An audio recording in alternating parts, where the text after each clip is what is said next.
Today on Sand Custom Gruvas.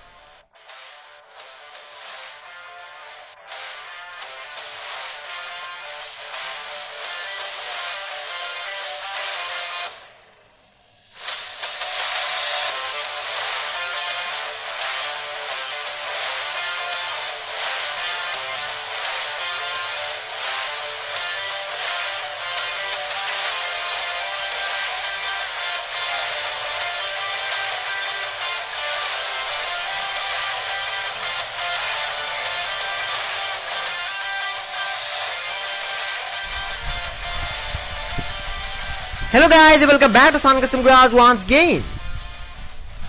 तो मैं जब भी किसी स्केल मॉडल कार्ड्स के पिलर्स को ब्लैक कलर की पेंटिंग करता हूं, कुछ इस तरह से पेंटिंग इतनी स्मूथली डन किया हुआ होता है कि बाद में पता भी नहीं चलता है कि ये सारे पिलर्स बाद में पेंट किया गया है। ऐसा लगता है कि मानो ये सारी चीज़ें कंपनी से ही पेंट होकर आया है और इतनी स्मूथली इस तरह के कार्ड पिलर्स को मैं कैसे पेंट कर सकता हूँ। अगर आप भी ऐसी चीज़ें करना चाहते हैं और बिल्कुल प्रोफेशनल स्टाइल में करना चाहते हैं और बिन इस तरह का बनाना चाहते हैं कि कार्ड बाद में ये पता भी ना चले कि ये सारी चीज़ें बाद में किया गया है, तो ये वीडियो सिर्फ और सिर्फ आप ही के लिए है।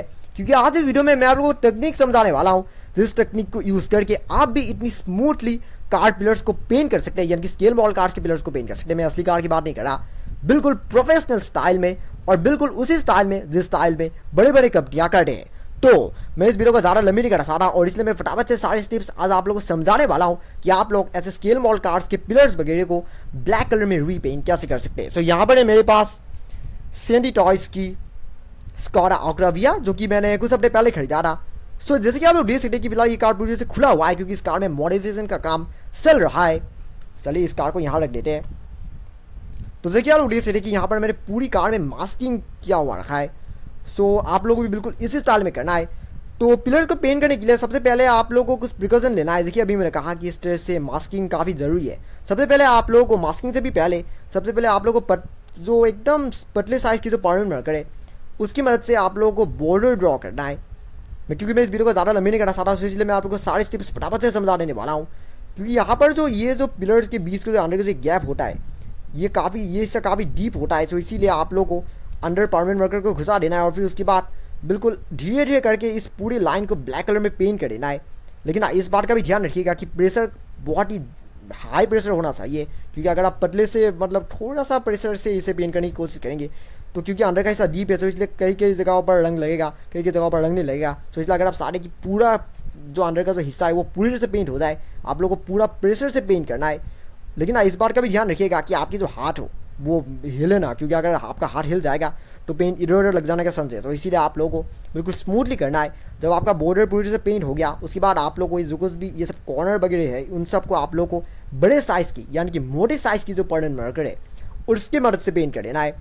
आप लोग को सारे बॉर्डर्स को मोटे परमानेंट मार्कर की मदद से ही पेंट करना है, क्योंकि अगर आप उन हिस्सों को पतले परमानेंट मार्कर से कोशिश करेंगे तो इससे वो इतना स्मूथ नहीं होगा। तो इसलिए बड़े परमानेंट मार्कर ज़्यादा आसान है। और उसके बाद जब सारे बॉर्डर्स पेंट हो गया बिल्कुल इसी स्टाइल में पेंट होगा जिस स्टाइल में मैंने इस कार में किया है। अब बारी आती है मेन पिलर्स की यानी कि बी पिलर की, जो कि सबसे बड़ी स्टेप है, क्योंकि बी पिलर को पेंट करना इतना आसान नहीं है और खासकर इतने स्मूथ स्टाइल में। सबसे पहले आप लोगों को ये बात भी ध्यान रखिएगा कि सारे पेंटिंग का काम शुरू करने से पहले अंदर इस तरह से इस तरह के कागज़ को अंदर की तरफ घुसा दीजिएगा। अगर हो सके तो कार के जो कुछ भी विंडोज़ है उन्हें निकाल दीजिए, लेकिन क्योंकि इस कार में जैसे विंडोज़ को निकालना मुमकिन नहीं है क्योंकि ये बहुत ज़्यादा टाइट है और अगर मैं इसे निकालने की कोशिश करूँगा तो मोस्ट लाइकली विंडोज़ में क्रैक आ जाएगा या फिर विंडोज़ टूट जाएगा। सो इसलिए मैंने विंडोज़ को निकालने की नई कोशिश किया है और उसके बजाय अंदर ये सब कार्डबोर्ड घुसा रही है। वैसे कार्डबोर्ड नहीं है, ये सब बस आर्ट पेपर टाइप का ही चीज़ है। सो इस तरह से आप लोगों को भी अंदर इस तरह से पेपर घुसा देना है ताकि कहीं में भी पेंटिंग ना लगे। और उसके बाद जब बारी आता है मेन पिलर्स को पेंट करने की, सबसे पहले आप लोगों को इस तरह के नॉर्मल टेप्स लेना है, जो सेलो टेप होती है जो कि मार्केट में मिल जाता है। आप लोग नॉर्मल टेप को इस तरह से कार के जो कुछ भी ये सब एक्स्ट्रा पोर्शन है वहाँ पर आप लोगों को इसे सबसे पहले लगाना है। और उसके बाद जब आपने नॉर्मल टेप को लगा दिया तो ये जो बॉर्डर्स है उन बॉर्डर्स को आप लोगों को रिफ्लेक्टिव वाइनल की मदद से कोट करना है, यानी कि कवर करना है। रिफ्लेक्टिव वाइनल मैं इसलिए यूज़ करने के लिए कह रहा हूँ क्योंकि जो टेप होता है उनका ग्लू इतना हाई नहीं होता है, यानी कि इतना स्ट्रॉन्ग नहीं होता है। तो मोस्ट लाइकली वो कुछ देर बाद ऊपर की तरफ उठ जाएगा या फिर निकल जाएगा। सो इसलिए अगर आप कॉर्नर्स को इस तरह से रेडियम टेप यानी कि वाइनल रैपिंग की मदद से अगर आप कवर कर देंगे तो इससे ये जो टेप होगा ये पूरा टाइट हो जाएगा और पेंटिंग के बाद ये निकलने का कोई चांस नहीं रहेगा। तो इसलिए कॉर्नर्स को इस तरह से वाइनल की मदद से कवर कीजिए। फिर उसके बाद आप लोगों को क्या करना है, जो मोटे साइज़ की जो परमानेंट मार्कर है उसे एकदम स्ट्रेटली सेम पोजीशन में कुछ इस तरह से करना है, समझ रहे हैं, कुछ इस तरह से पेंट करना है। इस तरह से करके मत कीजिएगा, अगर आप इस तरह से करके पेंट करेंगे तो इससे पेंटिंग बिल्कुल भी स्मूथ नहीं होगा और बाद में ये पता चलेगा कि पेंटिंग बाद में हुआ है। अगर आप इस तरह की एकदम शाइनी सरफेस चाहता है बिल्कुल असली कार की तरह, सो आप लोगों को और भी कुछ चीज़ों का ध्यान रखना है। वेल ज़्यादा कोई स्टेप्स नहीं है, बस यही है कि आप लोगों को पेंटिंग 2 से 3 बार या फिर 4-5 बार करना है। मैं आमतौर पे ऐसे पिलर्स वगैरह को एटलीस्ट 3 से 4 बार तक पेंट करता हूँ। हाँ, मैं 3 से 4 बार करता हूँ, इसलिए करता हूँ क्योंकि 3 से 4 बार पेंट करने से जो सर्फेस होता है वो पूरा कवर हो जाता है। अंदर का जो कार की जो एक्चुअल कलर होता है वो कहीं से भी नज़र नहीं आता है और सर्फेस पूरी तरह से पेंट हो जाता है।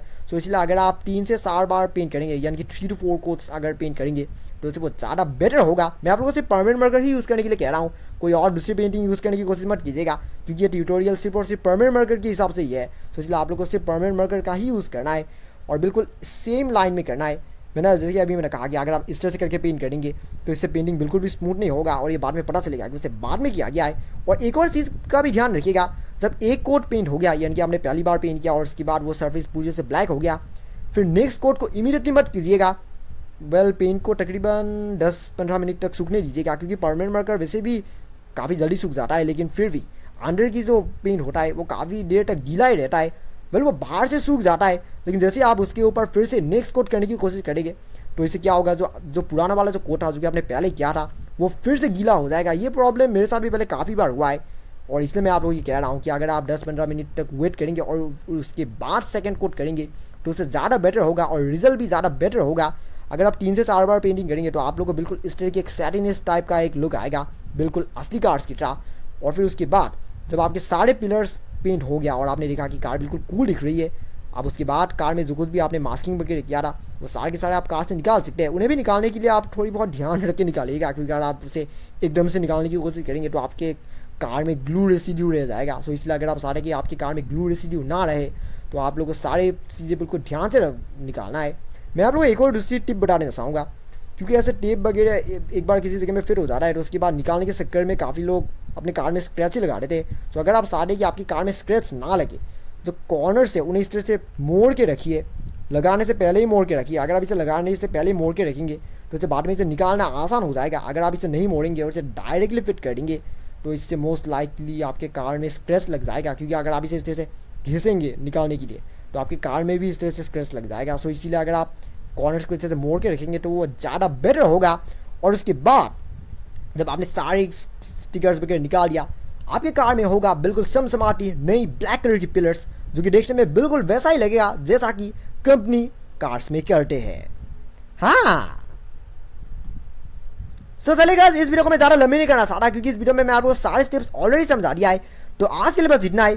मैं उम्मीद करता हूँ कि आप लोगों को ये ट्यूटोरियल पसंद आया होगा और साथ में ये ट्यूटोरियल आप लोगों के लिए यूजफुल भी हो क्योंकि मैंने नोटिस किया है कि काफ़ी लोग ऐसी चीज़ों को पेंट करने के बाद गलतियाँ करते हैं, इधर उधर पेंट लग जाता है जिससे उनकी जो कार होता है वो कूल के बजाय और भी ज़्यादा बुरा दिखने लगता है। तो इसलिए मैंने ये ट्यूटोरियल बनाने की सोचा ताकि आप लोग ऐसी चीज़ों को बिल्कुल स्मूथली कर सके और बिल्कुल उसी स्टाइल में कर सके जिस स्टाइल में मैं करता हूँ। तो इसलिए मैं उम्मीद करता हूँ कि आप लोगों को आज का ये वीडियो पसंद आया होगा।